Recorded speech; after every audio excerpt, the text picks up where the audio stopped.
We're live. Good evening, good evening, good evening.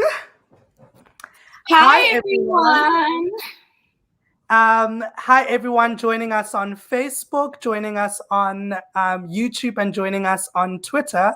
As you know, we are the Cheeky Natives. My name is Letlogonolo, and I'm one half of the Cheeky Natives. I am so excited, Kofi, to actually have tonight's conversation. I have the supreme pleasure of introducing our guest today. I feel like I've been saying I have the supreme pleasure a lot, but it's because the guests that we've had are just so pleasurable, right? And the conversations have just been so pleasurable that I keep saying I have supreme pleasure. I think that I just need to find a new catchphrase. But for today, I have the supreme pleasure of introducing tonight's guest, who is Peace Adzo Medie, a Ghanaian writer and senior lecturer in gender and international politics at the University of Bristol. The author of Global Norms and Local Action, the campaigns to end violence against women in Africa. She holds a PhD in public and international affairs from the University of Pittsburgh and a BA in geography from the University of Ghana. She was born in Liberia, and His Only Wife is her debut novel. Welcome, Peace. Welcome. Thank you. Oh, we're showing books. Here's my copy. First of all, can we just talk about, I want peace. I need to find out where peace is because I need to send money because I definitely want a hardcover copy of this book. I just think it takes better pictures. That's what I want. I want it for the aesthetic. Yeah. Yes. I don't know. Actually, I'm not sure when the hardcover is going to get to South Africa, but it should be coming to South Africa. I will have to check. What you should be asking him, Peace, is whether he has space in his house for a hardcover. That is the question that you should be asking him. So I hear all the cute ideas that Letlogonolo has about getting a hardcover. I think that's beautiful, friend. The question is, do you have space? Do you have space in your house for a hardcover? I know all the listeners know that I'm strategically not sitting at my normal place for our book conversations because I just feel judged every time when people are like, why do you have 2 copies of this or why do you have 2 copies of that? So I thought I should just move, to another neutral location in my house where it looks like I have all the space. Alma, can you see behind me? There's space for books. Okay, boo. Whatever floats your boat. I firstly want to speak about just the starting line and the ending line of this book. Because, ma'am, I was like, okay, Peace. Okay, I see you. So the starting line of this book says, Ella Kim married me in absentia. Actually, wait, Letlogonolo, I have an idea. Can we ask Peace to please read just the first paragraph? Because people need to know what kind of messy mess that Afi and Elikim end up in. You want me to read the first paragraph? Yes, the first page. The first page. Okay. Elikim married me in absentia. He did not come to our wedding. The ceremony was held on the 3rd Saturday in January in a rectangular courtyard of my Uncle Pius's house, which was bordered by 2-roomed apartments and a wooden gate that opened onto a busy footpath. Our relatives staring with equal measures of happiness, but for different reasons, sat opposite one another on rented plastic chairs that were neatly arranged in rows that filled the courtyard. The partly walled kitchen had been scrubbed and cleared of the cast iron coal pots on which my uncle's wives prepared the evening meal, and of the enamel basins that they used for washing and storing dishes. My uncle's sitting room chairs, upholstered with a carpet-like fabric and polished so that a chocolate brown wooden frame glistened, were also brought outdoors and comprised the front row where the elders of each family would sit.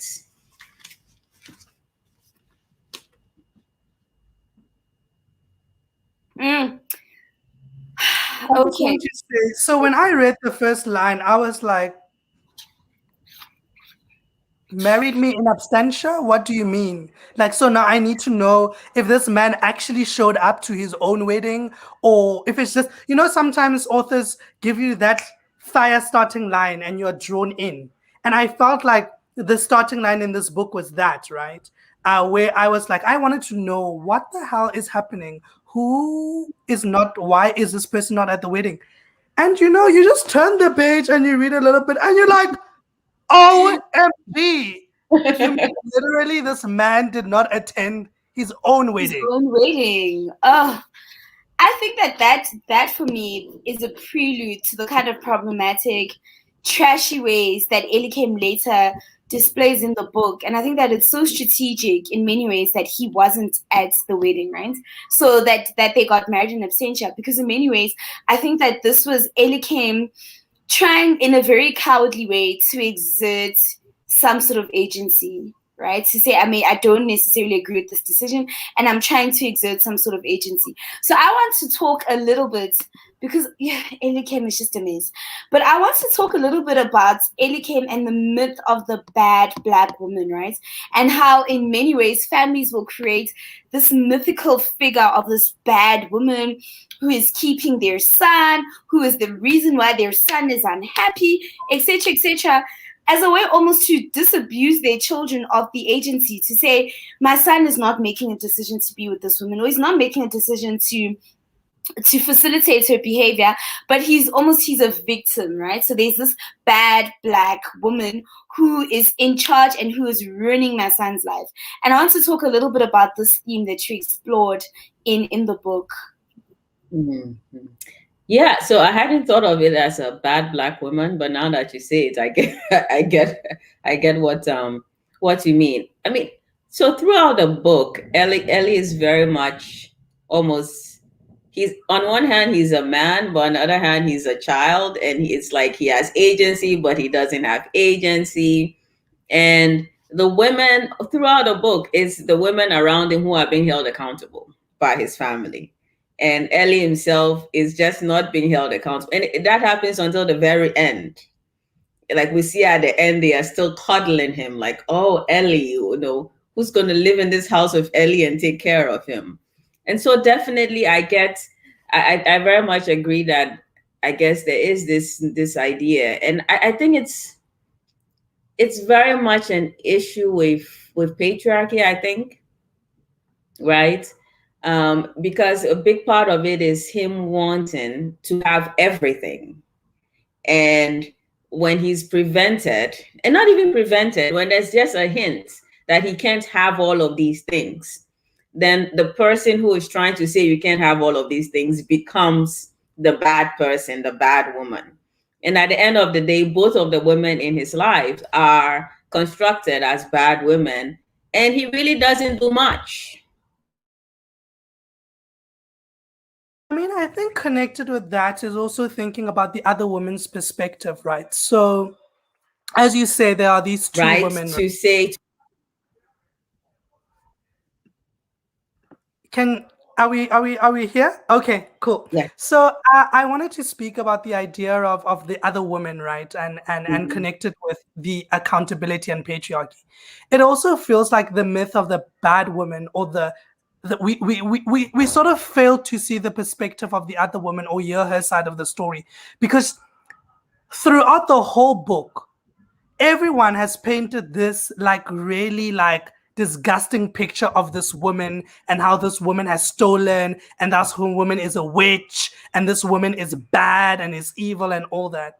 And I was a little sad for her, because I was like, I really want to know what her story is, right? Because for all we know, Shem, this woman could be the most loving person in the world, and just because she is not Ghanaian one, and she may not come from a certain class background that Aunty and Ellie's family comes from, that she may be treated differently. And also wanted to speak a little bit, I think there was a commentary about colorism, because when you think about the two women, Afe is really light-skinned and acceptable, and people are even asking her, oh, babes, what kind of whitening cream are you using, because we also want to use it. And she sort of is ostracized because she's darker, but also it seems there's a little tinge of xenophobia because she isn't from Ghana. Yeah, there's definitely so when I was writing the book, I wanted the reader to experience the various events in the book the same way Afi experiences them. And that is why we only get to know what Afi knows. And when I was writing the book, I was thinking about the frustration, right? And I think I could have written and said Afi was frustrated, but what I wanted was for us, the readers, to also, I mean, I was frustrated when I was writing it, and I wanted the reader to feel that frustration, to feel the anger. And so that is why we don't directly get to hear from her. But there are hints all through where Evelyn is like, I met her and, you know, she was a nice person, right? And so there are hints all through that, because I wanted the reader to know that there was something going on, that we couldn't just take at face value what Ellie's family was saying. But I also wanted this feeling where Afi is like, I don't know what's happening. No one is telling me anything. It's driving me crazy. I wanted the reader to feel the same way. So that is why we get to hear very little about Muna. And I think the issue with Muna, and it does come through it at the end of the book, is not so much that she's different. The issue with her, and that's the issue that Aunty has with everyone, is that she doesn't follow the rules. Yes. Yes. She doesn't follow the rules. She stands up for herself. She says, you can't show up at my house unannounced.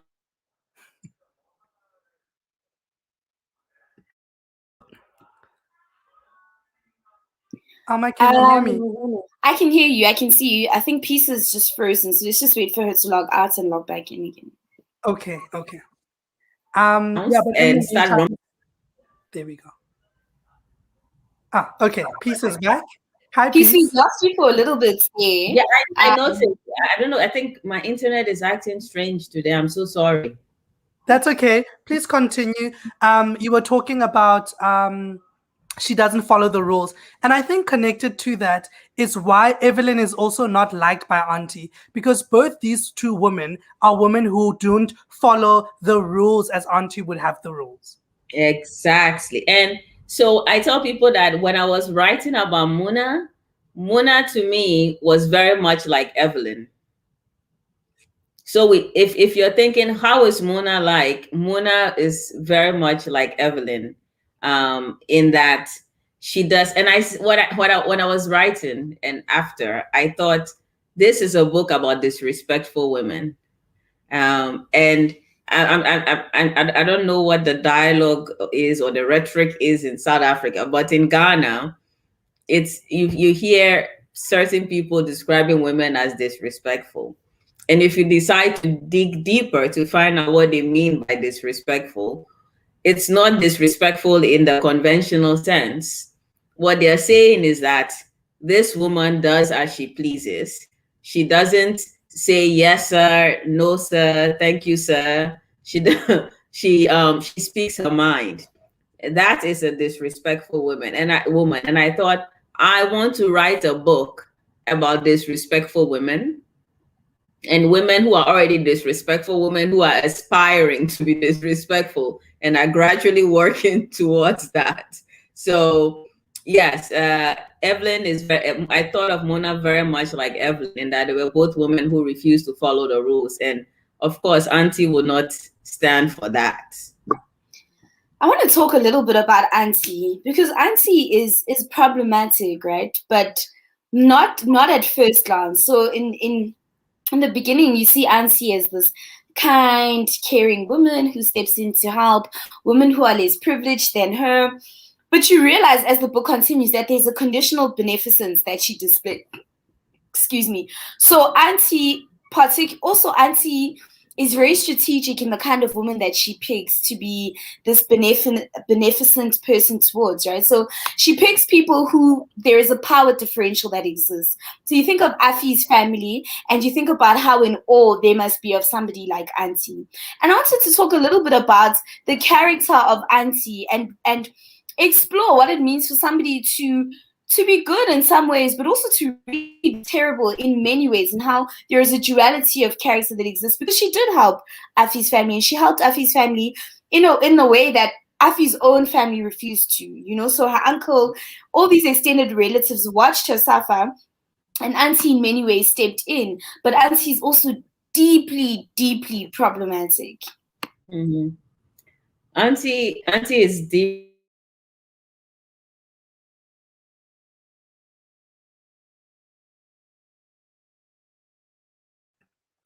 I think the internet at Peace is going through something, but I blame patriarchy because patriarchy doesn't want us to win.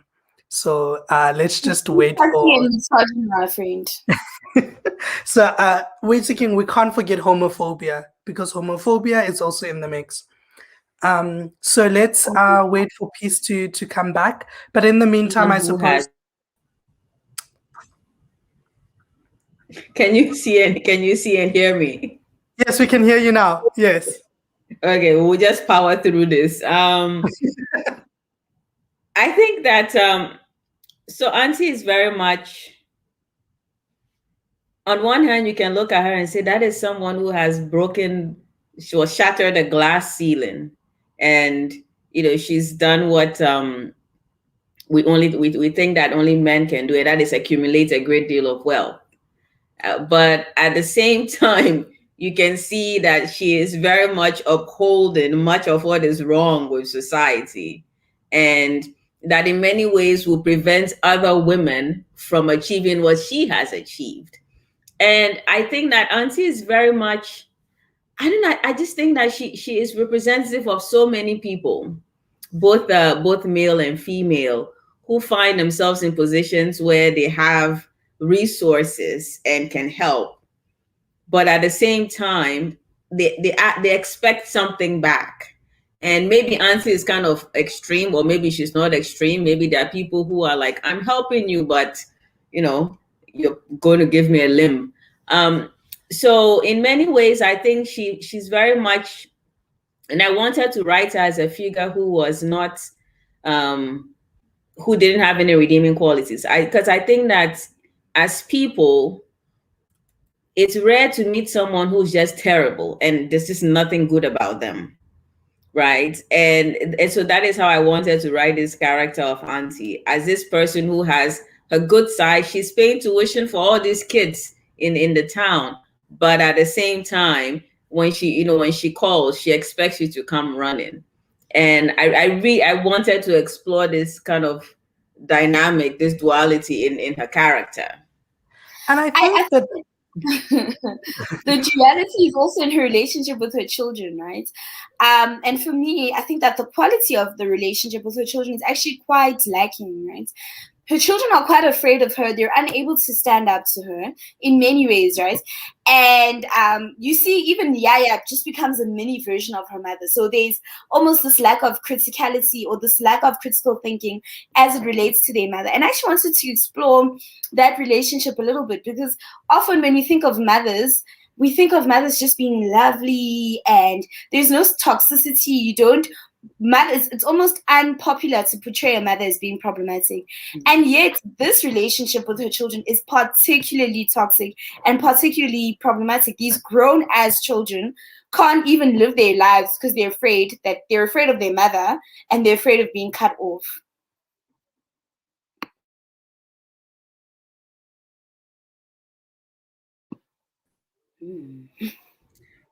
I think we have to soldier through. Let's wait for Peace to show up again.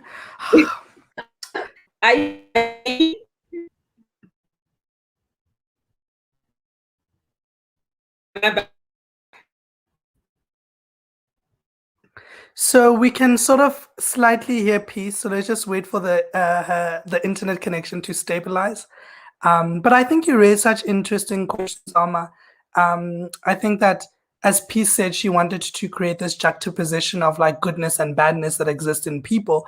But I wonder if Auntie's goodness is even goodness, because I feel like her motivation was always incorrect, right?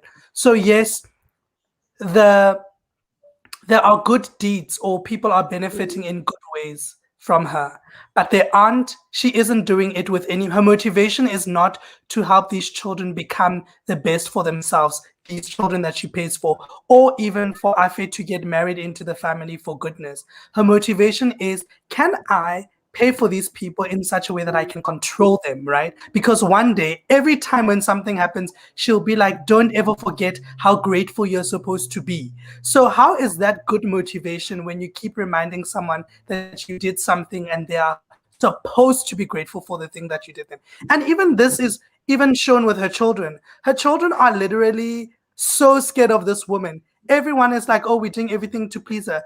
Even Eli is at the point where he's like, oh, I can't wait for her to die because then I can live my life. But until she's dead, I have to just do whatever she says I must do. And these are grown people who have their own businesses. So I want to know, Peace, in addition to Alma's question, like what was the commentary around Aunty, right? Particularly this woman who like has bad motivation, but the bad motivation leads to goodness for certain people's lives. Mm-hmm. Well, I think one thing to say about Aunty and the relationship with her children is that if you notice, the children themselves don't realize that it's a toxic relationship, and that's a problem, and that speaks to like what they have seen and what kind of relationships that we see modeled and we see as acceptable. And I think that. And at Alma, I was actually surprised that you were like, oh, Aunty is unusual. I actually don't think Aunty is unusual as a mother. Not at all. I don't think Aunty is unusual as a mother. I think there are many mothers, and I'm not going to say where they are, but there are many mothers who are like, this is the career I want my child to have, right? And this is who I want you to marry. This is the gender of the person that I want you to marry. And I feel like there are a lot of mothers like that. And that can exist alongside the loving mother and the caring mother. I don't think these two things are like incompatible, like they can exist in one person. And that really is what we see in Aunty. But to tell you the fact, when you ask about the commentary around the character, for me, it was I really wanted to get at the class aspect of it more than anything, where we live in societies where someone has so much and they're using it to control other people, right? And I mean, I was thinking, so Afi is this young woman in Ghana. We have, I can't think about the exact figure, but unemployment in Ghana is extremely high. And even for people with university educations, it's really tough to get a job. People are unemployed or underemployed. And so if you do have resources in that setting, if you have influence, if you have power, you can use it in such a way that you can help people, but you can also take advantage of people. You can make people's lives miserable. And that's really what I wanted to get at. And I mean, there are lots of ways you see this happening. I mean, there are all these horror stories of people who talk about especially young women, going to get, you go for a job interview, and the person interviewing you expects, to have sex with you. And I hear these horror stories all the time. And I just wanted to explore it in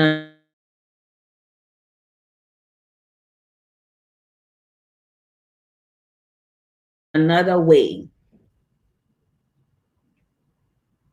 I mean, I don't think that the existence of Aunties is unusual. I think that what is unusual is to see the portrayal. So I think that we are all quite comfortable with the idea of like problematic fathers and trashy uncles, because that's even popular. I guess it's common in popular culture as well.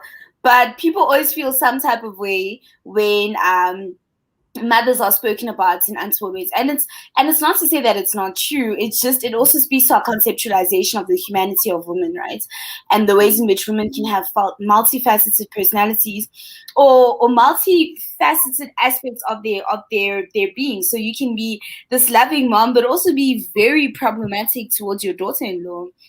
And so for me, it really was that kind of conceptualization. But I also wanted to talk about the friendships in this book, right? I think that Alma, before you go, can we just on the trashy topic? Can we talk about Toga Pius? That's trashy, trashy, trashy, trashy. But don't you feel like all of the men in this book were trashy? It was just like varying levels of trashiness. Like we get Toga Pius right at the end. But so whiny, yeah, you whiny see, wine has the same thing. Yeah, it's like Eli's mom is cut from the same cloth as Afi's uncle. You need to be their puppet. And can we just talk about that for a moment? Because like one person who really made me really cross in this book is that man. I mean, first of all, you don't show up when people need you. And then when people get out and do their own way and show up in their own way, and they are now affluent, suddenly you're concerned. It's like, what do you mean I've arrived? How do you mean I need to know where my daughter stays? My daughter is this man who was milking, money, milking. And you know what really annoyed me? When he sent the children, I was like, hey, what is happening? Like, are you okay? Like, to just send children and be like, no, because you live in Accra, you're going to take them to better schools and whatnot. That But that's why I'm saying that all the men in this book were just 50 shades of trashy. It was just, you had to choose the shade of trashy, right? So you had to deal with Elikem, who is his own shady ass man who can't even defend his wife, right? Like Elikem actively chooses not to defend his wife in this foreign country against a whole barrage of family members who don't like her and have so much to say about her. And then you get Richard, who's always like, oh, but you know how my mom is. I can't do anything about it. And then you get Toga Pius, who's just like, he just divorces himself from having to help his siblings' children until it's actually useful to him. And like, even in the midst of all of these things, Toga Pius is still asking for money. And I'm just like, wow, wow, wow, wow, wow. You just need to pick your you just need to pick your shade of trashiness in this book. And I guess, Peace, the question would be, why did you specifically write the male characters in the way that you did? Because the only glimmer of hope is when she meets that man at the party. Remember, she met that man at the party. Oh, there's Peace. She meets that man at the party, and you get a glimmer of hope. I'm like, okay, oh my gosh, she's gonna leave trashy Elikim, but it doesn't happen. So I'm interested in the characterization of the men in this book. Yeah, great question. And I think it's only after I'd written the entire book that I was like, and then I started talking to people and they're like, oh, are you trying to say something about men? I was like, actually, I wasn't trying to say anything about men. it just came true unintentionally. And someone was like, well, Afi's deceased father is like the only stand-up man in the book. And I was like, well, that's true. But Toga Pius, honestly, I feel like he's just kind of an amalgamation of everything that I think is wrong.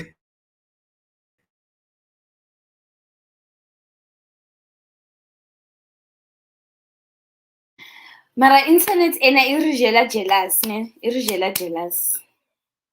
And this conversation is getting heated, and we're getting into it, and now it's Toga Pius's tactics that are not permitting us to speak truthfully about him. So let's just give Peace a moment. I mean, all the people watching, tell us who are some of your favorite characters from the book, and what are some of your feelings about Toga Pius and.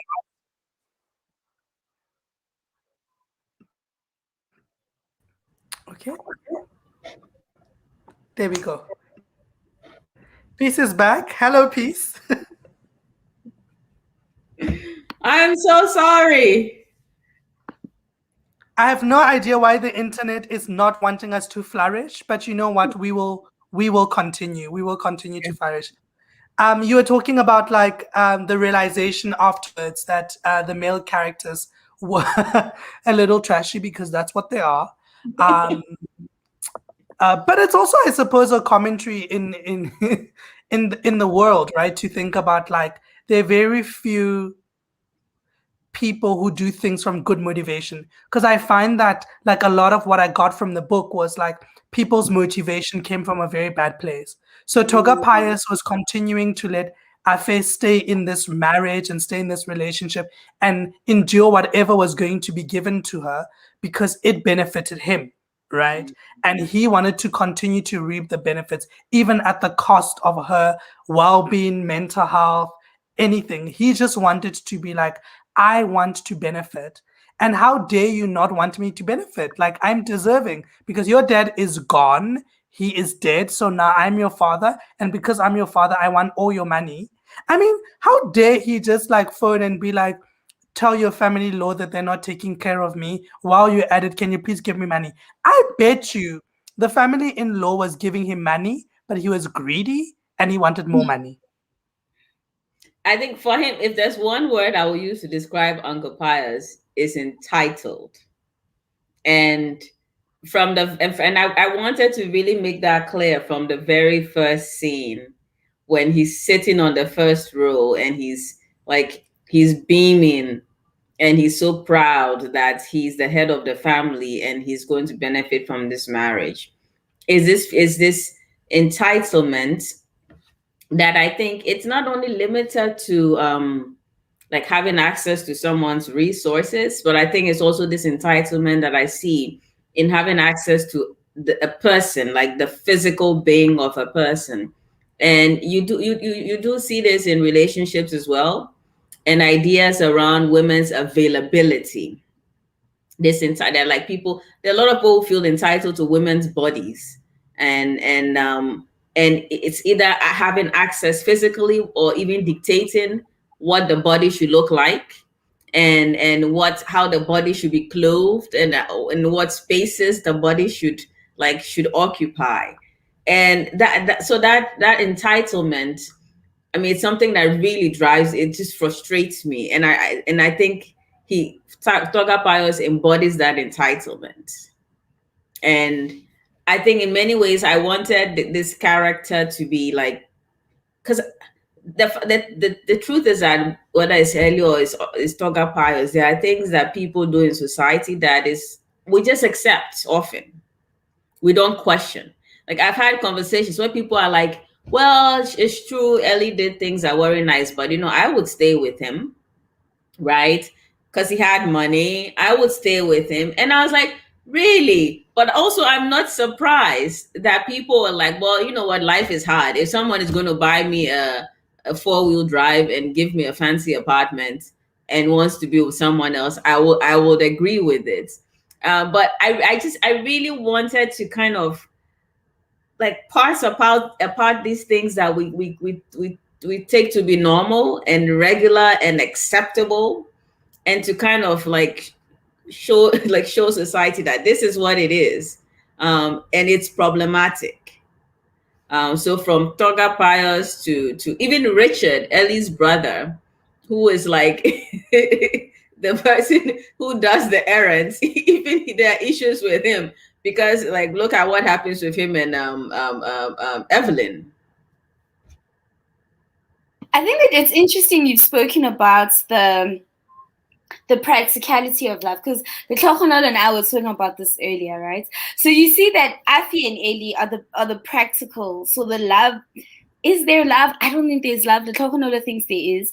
I don't think there's any love in that relationship. I think that it's practical. It makes sense, So there are ways in which love can make sense, or relationships can make sense to your head, but not to your heart. And Ellie really loves Muna. Muna makes sense for his heart, but she doesn't make sense for his head. And so I want to talk about that conflict and the practicality of love in the face of chemistry, because those two things just don't mix in this book, right?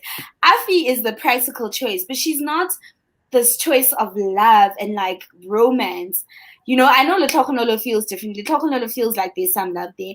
I don't feel like there's any love at all. I feel like there's just no love. It was practical. That arrangement made sense. Me, I just want to say that there can be love in arranged marriages, right? And I think that perhaps initially there was a reluctancy from him to commit to her because he had this other woman in life. But I think spending so much time with someone, there are some feelings that you develop.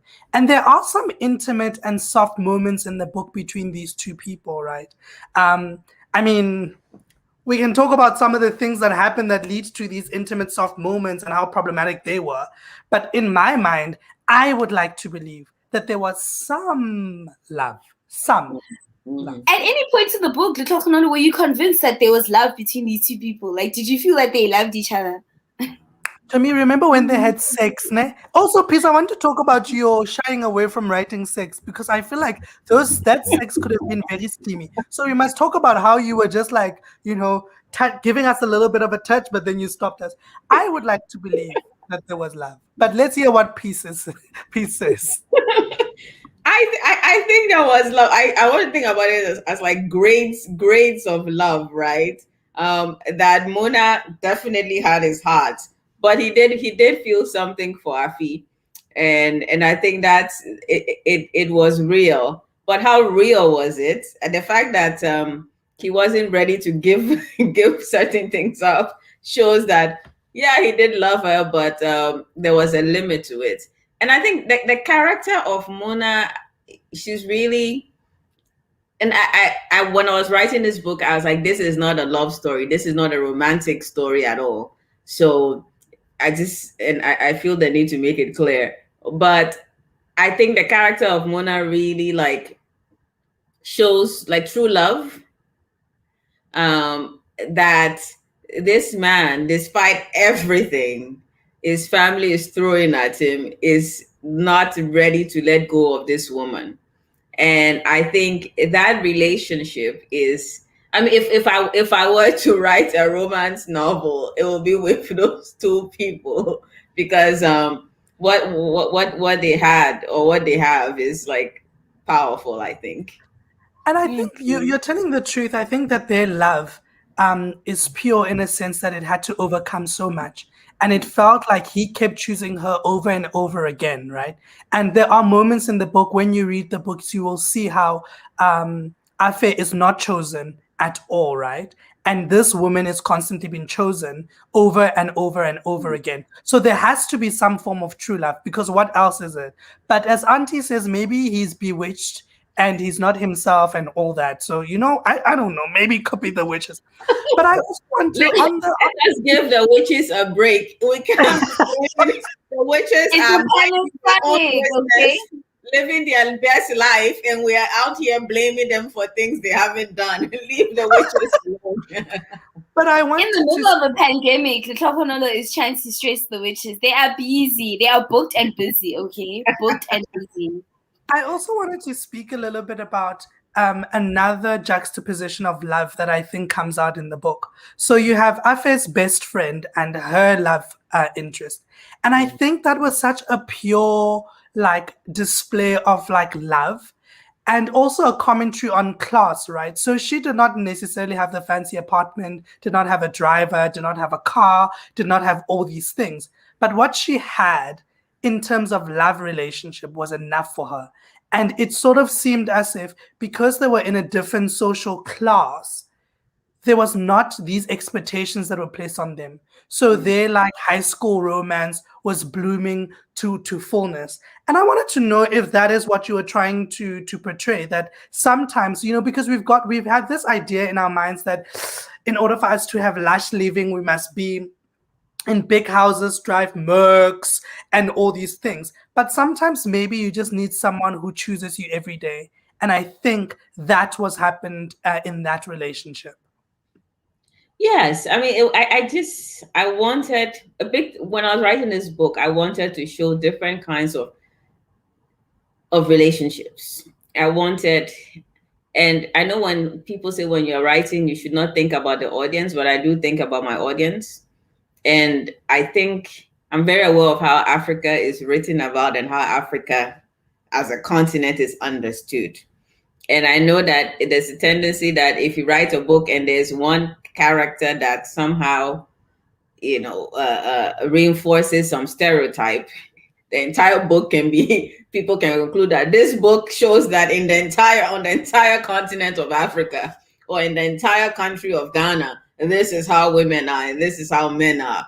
So when I was writing, I also wanted to show variation, different ways of being, different ways of loving, and even different ways of mothering, because Mausi, who is Afi's cousin and best friend, her mother is very different. Her mother is accepting of her boyfriend. If you remember, Afi's mother basically pretended like until Afi was married, she had never known a man. And Mausi's mother was very different. And so I wanted, so it wasn't only about showing their type of love, but also just showing the difference in the relationship she had with her mother. Because Afi's mother is dodgy. She is also dodgy. That woman is dodgy. She peddles to the patriarchy. She's dodgy. I don't know about dodgy, I think that so much of people's worldview is really dependent on what they've been exposed to, but also on the kind of options that they have, right? So Afi learns a skill. Afi's out here designing. She's got a skill that is like a commodity that she can use. And it also means that she now can exert herself in different ways. And I think that for her mother, that's not the case, right? Her mother knows what it's like to be extremely destitute, to have to rely on the goodness of others. And not wanting to go back there completely influences how she treats Afi. And there's like a thing about power differentials, right? It's like, you know that she knows what it's like to be very, very poor and to lack a lot. So, of course, she's not trying to take the express highway back there. And, of course, that means that in her mind, it makes sense that, like, Afi must make sacrifices because she's also made sacrifices to be where she is. And I think that for me, in this book, Peace made a powerful commentary about the ways in which people arrive at their feminism and seem to believe that, or arrive at some sort of liberation and seem to believe that women who look like them, who haven't had access to the kind of things that they do and who don't have the ability to make the choices that they do, are now backwards for not thinking in the way that they do about feminism. Alma, I just want to say thank you for saying that. When I was writing the book, and writing the character of Afi, writing Afi's mother, one of the points I wanted to make was that, and if you notice, the word feminism is not even used in the book, even though that's what the book is about. But I said a lot of people, when in their daily lives, women, as they're dealing with all these challenges and trying to make a way for themselves, they are not sitting down and like having long conversations with themselves about feminist theory and about activism. No, people are just doing the little that they can. And that was one thing. And I feel that little that people are doing, that in itself is powerful. And that in itself is political. And that's a point that I wanted to make. That yes, this is not a political book, as in yes, no one is running for president, but it is still a very political book. In what happens within the home in itself is very powerful. So I think that was one thing. But another point that, and related to what you're saying, is I wanted to just show how, as people, our progression is rarely linear. I don't know, maybe there are people out there who just wake up and they're like, this is how I feel. And, I'm firm about it. I'm never going back. But I think for a lot of people, coming to a place where you can believe in yourself, where you can even be described as a feminist, it's not this smooth journey. I feel like you take 2 steps forward, you take 1 step back.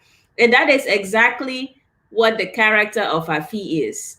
And in that way, Afi is frustrating. It was frustrating to write about Afi because I was like, my goodness, woman, can you just make the right decision? And this why But then I thought, remember, Afi is not you, and even you did not arrive at where you are in this very smooth line, right? As people, there's a lot of back and forth as we negotiate with the world, but also as we negotiate with ourselves.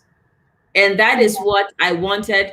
That is what I wanted to show in this book. So I feel like if you're reading the book and you're like, oh my God, Afi, why you are making me so angry? I think you are I've done my job, because that is how life is like for most people. And I really like that you say that, because I think that Afi also, in many ways, allows us to think about like agency within patriarchal society.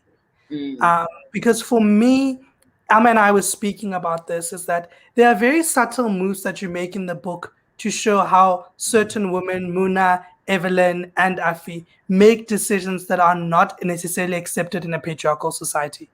Look, granted, this woman ends up being in a arranged marriage. And obviously, this is not the most ideal situation. But she sort of carves out a way for herself, right? To be like, you know what? I'm going to be the author of my own destiny. So I hear what y'all are saying. I understand what y'all are saying. Because they throughout the book, there seems to be a lot of push and pull. So she wants to make this decision. Then there are these 500 people who are saying, oh, girl, don't make that decision. And then ultimately, I think she comes into herself and she says, you know what? This is my life and I need to live it. And I need to make decisions that I know that I will be happy about. And I think really like a really powerful commentary around agency in patriarchal society is that the idea that like you are able to reach or become into yourself at various points. Because I think the Afi we meet at the beginning of the book and the Afi at the end of the book are completely different people, right? Like I wanted to throw my book across because there were sometimes I'm like, girl, are you mad? And then there were people I'm like, okay, I hear you. I remember there's a part later on in the book where she does this little monologue and then she says, will I be the first woman in Ghana? And I was like, exactly.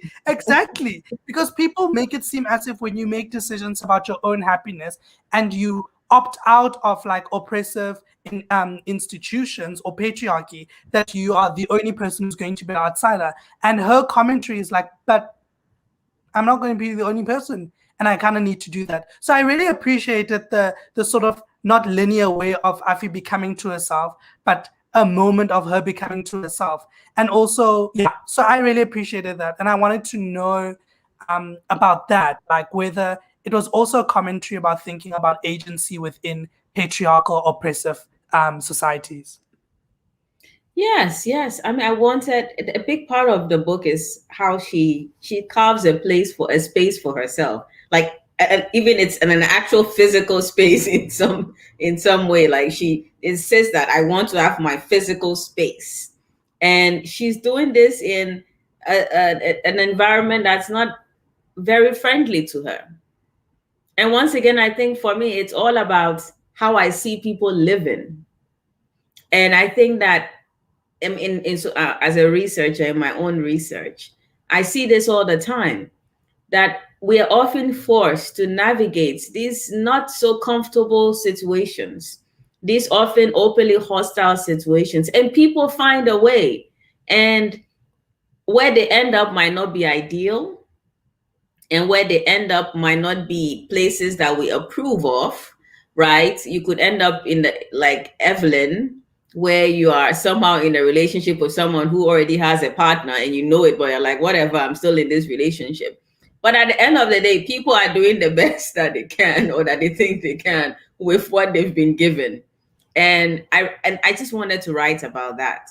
And I should say, when I was writing this book, I thought I want women in Ghana, women across Africa to read it and to recognize what's happening. Yeah. Right. So fine, maybe, sure, you're not in an arranged marriage. Maybe you don't know anyone in an arranged marriage. But I just like the struggles that women are going through in the book. I really wanted it to resonate. I wanted people to recognize these struggles and see them for what they are. I think the other thing for me was also commentary on how even when you accede to the rules that patriarchy puts in place for you, it still will not protect you. So in many ways, Afi ticks the boxes, right? She's this woman who is respectable. She plays the respectability politics. She's out here cooking for this man. She's cleaning. She's doing all these things that tick the boxes. In contrast, in direct contrast to Muna, who's just like, Auntie, I don't like you. I don't care a damn whether you want to come to my house or not. You're not going to come. She also then has the firstborn son. And there's a thing about patrilineal ways of thinking, right? And patrilineal inheritance. But even then, Peace is gone. Peace is back. Even then, she's not protected by it. So even then, patriarchy doesn't protect her. And I think that there's something so powerful about the ways in which you comment on how even acceding to patriarchy will not protect you. You know, I think of that Audre Lorde quote which says your silence will not protect you.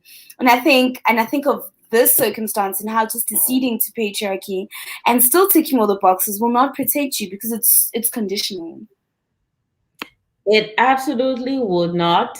You can play the game, you can cook the food, you can be available sexually, you can do all of that, but I can tell you, it still is not going to give you what you want. And that is just a reality. And if we take a step outside of the book, and if you even think about how it's a lot of societies that women are supposed to do this and you should do that and you should be respectful and you should agree to this and this and that, and you do all of these things and you still don't get what you want. You know, when we talk about romantic relationships, there's always this thing about, are you making him happy?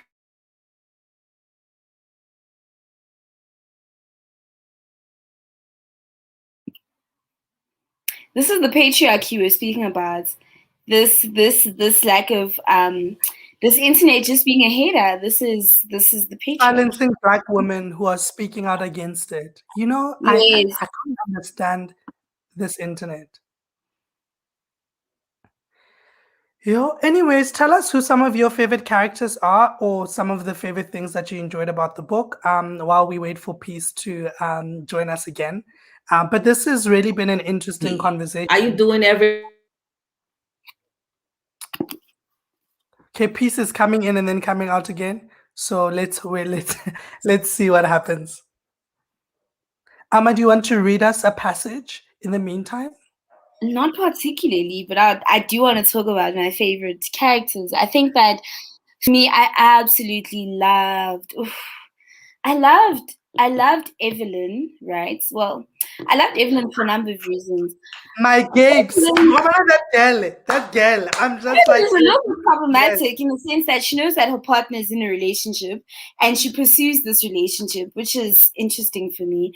But I like that even though Afi was very snooty and very uppity, Evelyn still found ways to meet Afi where she was, right? So Afi is problematic, man. She can be very snooty. There's just a tinge of respectability there in the lens that she uses to look at Evelyn. And you're telling the truth, right? I think like one of the things that I didn't like about Afi is this pandering to respectability, right? So in the beginning of the book, but it also is an influence of what she hears about these people, right? Because Evelyn is also firstly introduced to her through Mahim, right? So, do you know who lives next to you? You know, this woman who is also not the myth of the black bad woman, right? And okay, let's see, Pieces here again. There we go. This has never happened before. I have no idea why this is happening. It's the patriarchy. It's the patriarchy. It's maybe the patriarchy. But anyway, very quickly, the point I was making was that when I listen to people talk about relationships, it's always like, are you doing everything you can to make him happy? Right? Are you cooking? Are you cleaning? Are you smiling? Are you sexy? Whatever. And you can do all of that and you still get cheated on. And I'm like, and that's a hard lesson that Afi has to learn, right? You can do everything that is prescribed and still you will not get a reward that you seek. And that's the problem, right? This shifting goalposts of patriarchy. So it's constantly shifting. What else, what more could Afi have done to gain this man's affection? In truth, nothing would have been good enough for him, because for him, this is not the person that I want to be with. This is the person that makes sense to be with, but this is not the person that I want to be with. And I want to have my cake and eat it. So, you know what, babes? I will love you, but I also need to love other people. And I don't want you to say anything about that. Right? I mean, there are moments in the book where Afi is just like, I'm holding my own, I'm doing what I want. And that takes him aback, because, like, how dare you respond in that way? Like, is it not enough that I'm giving you a little bit of affection? Now you want the whole thing. Are you mad? Like, you want the whole thing. You want everything. You want my house. You want my car. You want me. You want my money. Like, no, babes. Like, I'm giving you little bits of this. So can you just be happy with that? And that's like sort of what I think was really powerful about the book, that, to be honest, like, there's always shifting posts. There is nothing that you can do to satisfy the patriarchy. I very No. This internet, very much agree with that statement. It's am I back? Can you see me? Oh, yes, you're here. You're here. Nalo, peace. Wait, please. So we also wanted to talk a little bit So about my internet's also acting a little bit strange. Okay, please log out and come back, Alma. Nalo. I can hear you. No, Log I'm out here. and I come actually back. think it's you, because I've just been steady the whole time. No, I've been babes, steady I'm the whole definitely time. I can hear you. Your picture's just been anyway. Okay. What I wanted to speak about is also the sisterly relationships. There's a lot of work that you do thinking about female friendships in the book, right? So I think particularly about the Afe and her best friend, but also think about the sort of relationship that develops between Evelyn and Afe throughout the book, and how in many ways it seems like there's a lot of anchoring that happens as a result of these friendships. And you also think of Mawiso's mom and Afe's mom as sort of the friendship that sort of cushions them and allows them to have some form of comfort when the dad dies. And I wanted to speak about that, right? Just the usefulness of like sisterhood and friendships between women.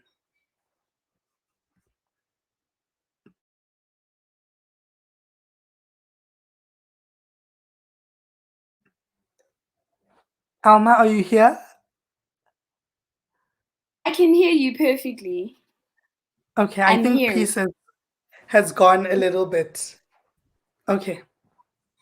Peace will come back. Okay, I think let's see if anyone has a few questions so we can have them on hand for Peace. Hello, Peace. Hi. Yes, you were asking about the sisterly relations, and I said that was very important. And for me, I wanted if those relationships propel the book, propel the story. A lot of Afi's growth comes from the relationships that she has, and I really wanted to show that. And I really don't think Afi would have maybe she would have ended up in the same place, but I think the journey would have been maybe longer or tougher if, for example, she hadn't met Evelyn to kind of advise her and prod her along as she was trying to decide what to do with herself. So those relationships are very important, and they really move the story forward. Listen, Evelyn is my favorite person. I don't want to lie straight out. Let me tell y'all, when I finished the book, I'm like, my girl, Evelyn. Yes, yes, I don't know yes. about favorite yes, person. Evelyn also has some trashy ways. I don't know about favorite person. She has some trashy ways. And some visibly trashy ways, right? But I guess it depends what the standard for trashiness is. But can we allow Black women to live in complexity, right? I feel like, can we say that Evelyn was a complex and nuanced person, and maybe not trashy, but complex and nuanced? Is Afi's uncle then also nuanced and complex? Definitely, Toga Pius is trashy, like without a doubt. So if anyone has any questions, please pop them in and we will send them, we will ask them to Peace. So please get your questions ready. Peace, do you have a favorite character? Evelyn. Ah! Evelyn is my favorite character. Peace and I. Peace and I. I can see the sadness on Alma's face, but it's the truth. Not Muasa. Muasa is so great. Like Muasa just goes through everything. Her family is so supportive. Like Muasa is it. I don't understand how you guys are not seeing it. It's like Muasa is a great friend. She's a great sister. She is just I don't know. I'm side-eyeing both of you right now. I'm just looking at y'all different. I mean, she definitely has her strength. She's a wonderful character, but I feel like Evelyn was a force. And Evelyn, because we also learn a bit about her background, and we know that she came from a difficult place and she like clawed her way to where she was. And that, I think that strength and that fight that she has in her is what I love. Can I just tell you, like, Evelyn stole my heart. Just listen to this. She chuckled. Yes, it's true. But also that you should be happy. Most importantly, that you should be happy. That you should have peace of mind. That marriage shouldn't be an ever-ending competition of where you spend your life fighting to be chosen and seen. That all the money in the world is not worth the pain and tears and sleepless nights. So you did good and you will be fine. I mean, bars, okay? Bars. I was just like, yes, come through. Like, marriage is not an ever-ending competition where you spend your life fighting to be seen and chosen. No. Wabana Evelyn Moa. I was like, and the church said amen. Because amen. Amen. Mausi is still my favorite character. She's a silent force, guys. Just the fact that Mausi gets herself to university, that she exerts so much agency. I just think of her relationship as well. Mausi is just like quietly doing the things, man. She's quietly exerting herself. She also gives Afi advice that makes a lot of sense just in terms of practicality for Afi, right? So Mausi is not showy in the ways that like Evelyn is, because Evelyn is just like bossing, nice clothes. She's here, her weave is on. You must eat these men. You must eat them. Evelyn is like, you must eat them. No, she is, right? She's bossing. But Mausi just speaks to me like just about these women who are quietly just like doing revolutionary things, quietly just changing their lives, right? And quietly making decisions for their lives that women who look like they may not be able to, because she doesn't have the access to things that Evelyn does. But Evelyn is here just sitting with Richard, living in nice suburbs, flourishing, So I don't not like Evelyn, but there's just something about Mausi that just stole my heart. And I think so much of that is also, I think of the relationship that her mother had with Afi's mother. And I think that there's something so beautiful about the ways in which older Black women have held space for each other. Then I think of the ways that Mausi holds space for Afi. Look, as the writer, I'm just happy that you're saying this, that that I wrote a book where there are multiple characters you can fall in love with.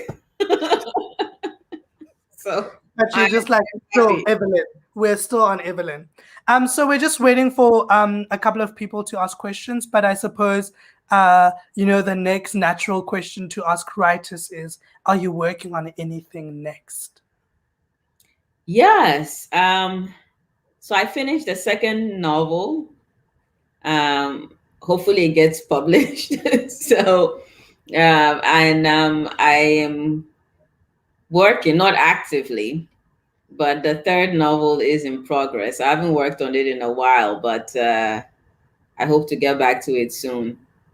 Writing is my thing. So when I'm not doing it, I'm longing to do it. So I'm just saying, we're already booking you for another session. Yes. For the second novel. We already know it's going to be fire, so we are going to be here and we're going to be talking about it. But I suppose then to ask, like, what has the reception been of His Only Wife in Ghana?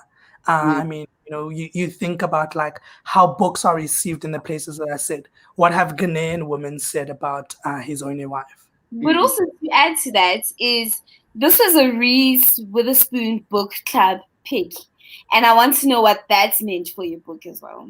Yeah, I mean the reception in Ghana. So it's a shame I haven't been able to go to Ghana since the book was published because of this weird, difficult situation we find ourselves in.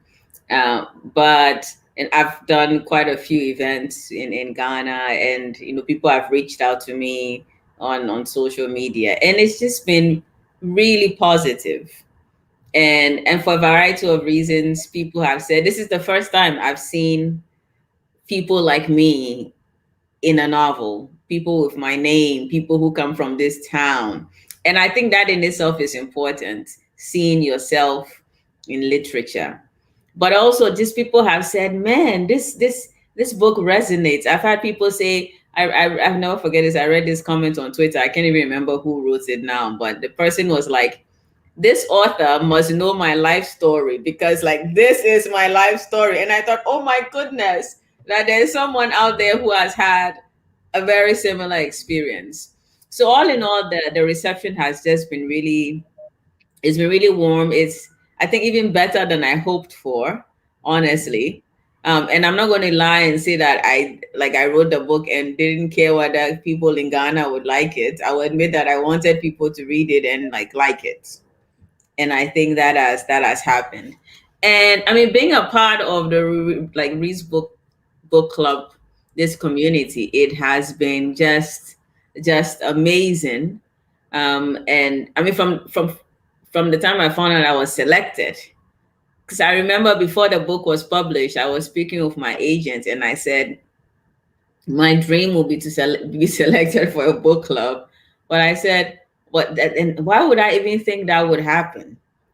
So many books get published every year. Why would I think that my book on Ghana would be selected for any book club anywhere?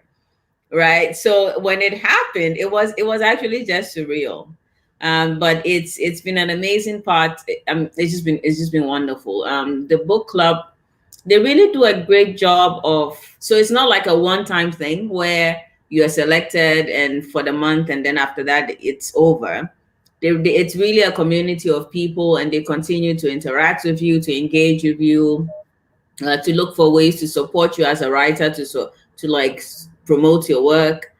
So I think I'm just really fortunate to be a part of this community, and I've just found it to be very rewarding, I guess.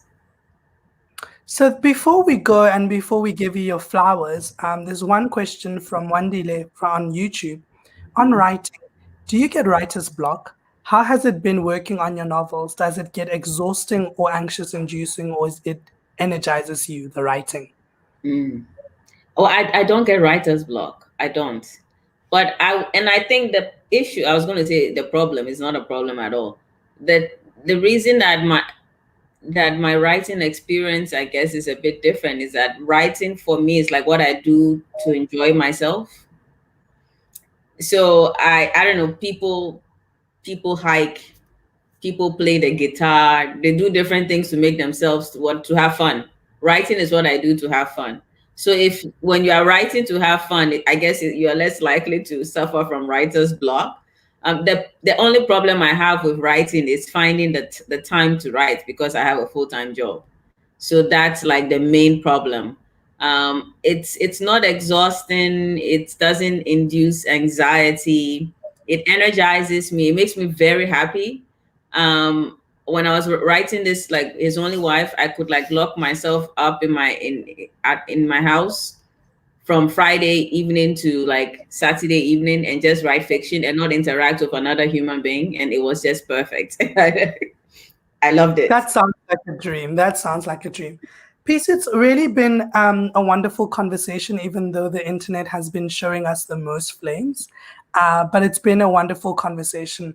I think also to say His Only Wife is a great book for book club, because I think that people will have different perspectives and different things. So if you are part of a book club and you want a book that's going to engage the book club, His Only Wife is a book that you want to get.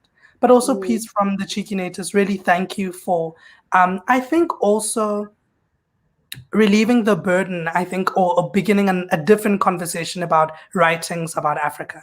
I think often we are, as Black people, as feminist scholars, and all these things, there's a burden that's placed on us that our books need to tackle tough issues and tackle them in a tough way. But I think His Only Wife is really about the ordinary lives of people who live in Ghana, right? And how in that ordinary, in the mundane, there are some useful commentaries about feminism, about patriarchy, without necessarily naming the patriarchy and naming the feminism. But it's that these people may not even know that patriarchy is a word that exists, but they live in a society of that patriarchy. So thank you really so much for allowing us to experience Ghana. I was telling Alma that after I read the book, I definitely want to go to Ghana. I'm just Definitely. like, I want to experience the beach that they went to. I am in a crowd, guys. I want it all. I want it all. So definitely from us, Peace, just to reiterate what Letlokonola has said. I mean, I read this book in one day and I was like, Letlokonola, we need to get Peace on the Chicken Eaters. And it's really been such a beautiful conversation. Thank you so much for your time, for your vulnerability, and just being so open to really discussing these characters with us. Oh, the internet is really, really doing the most with us. How are you back, Peace? Yes. Okay. To everyone watching, thank you so much for joining us for this wonderful conversation. Please, stay tuned to our social media to see who we'll be talking to next and what is happening. But really, thank you so much for always supporting the Cheekinators and our conversations. From us, it is mwah, mwah. Thank you, everyone. Thank you so much for having me on.